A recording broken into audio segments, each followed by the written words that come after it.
శాసనసభ్యులుగా ఉన్నటువంటి పోలంరెడ్డి శ్రీనివాసరెడ్డి నా గురించి జగన్మోహన్ రెడ్డి గారి గురించి మాట్లాడడం జరిగింది. నేను ఒక రౌడీ అని మాట్లాడాడు, జగన్మోహన్ రెడ్డి గారు ఒక దొంగ అని మాట్లాడాడు. కోవూరు నియోజకవర్గ ప్రజలకి, జిల్లా ప్రజలందరికీ తెలుసు మా కుటుంబం ఏందో మేమేందో. మా తండ్రి నల్లపురెడ్డి శ్రీనివాసరెడ్డి గారు మమ్మల్ని ఎప్పుడు కూడా ఆ విధంగా పెంచలేదు. మా కుటుంబం సంగతి జిల్లాలో అందరికీ తెలుసు. మేము ఏ విధంగా ప్రజలకు సేవ చేశామో మా తండ్రి కానీ మా పెదనాన్న చంద్రశేఖర్ రెడ్డి గారు కానీ జిల్లాలో చాలా కార్యక్రమాలు చేశారు, మంచి పేరు తెచ్చుకున్నారు. మాకు అండా పేదవాళ్ళు, అన్ని వర్గాల వారు ఎప్పుడు కూడా మా కుటుంబాన్ని ఆదరిస్తారు, అభిమానిస్తారు. మరి ఆ పోలయ్యకి నాలో ఏమి రౌడీయిజం కనబడిందో, నేను ఏం చూసినాడో నాకైతే అర్థం కాల.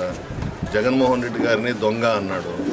అసలు ఆయన కన్నా దొంగ ఎవరున్నారు? పోలయ్య కన్నా దొంగ. ఎన్టీ రామారావు గారి డబ్బు నాచారంలో స్టూడియో పక్కన ఈయన వెల్డింగ్ షాప్ పెట్టుకొని ఉంటే ఎవరో దొంగతనం చేస్తే ఆ ఎత్తుకొని పోయేటప్పుడు ఒక బాక్స్ ఈయన వెల్డింగ్ షాపులో పడింది. దాంట్లో దాదాపు కొన్ని కోట్ల రూపాయలు ఉంటే దాంతో రియల్ ఎస్టేట్ సామ్రాజ్యాన్ని విస్తరించి రాష్ట్రంలో చాలా జిల్లాల్లో ఈ చిట్స్ అనేది ఉంది, ఒక వ్యాపారం. ఆ వ్యాపారాలు పెట్టి చాలామందిని మోసం చేశాడు అతని మీద చాలా కేసులు ఉన్నాయి. దాదాపు 5-6 జిల్లాల్లో చాలా కేసులు ఉన్నాయి. అటువంటి వ్యక్తి, ఒక క్యారెక్టర్ లేని వ్యక్తి మా జగన్మోహన్ రెడ్డి గారి గురించి, నా గురించి మాట్లాడడం అనేది హాస్యాస్పదం. ఎక్కడున్నది జగన్మోహన్ రెడ్డి గారు దొంగ? ఎక్కడ?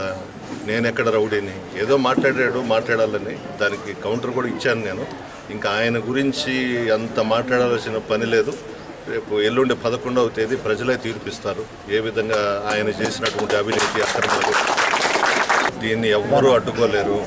ప్రజలందరూ కూడా ఒక నిర్ణయానికి వచ్చేశారు. ఈ రాష్ట్రానికి జగన్మోహన్ రెడ్డి గారు ముఖ్యమంత్రి అయితేనే అన్నీ కూడా సాధిస్తాడనేది ఒక నమ్మకం.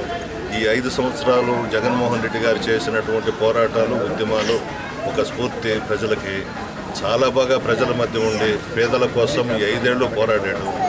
అది రాష్ట్ర ప్రజలందరికీ కూడా ఒక నమ్మకం.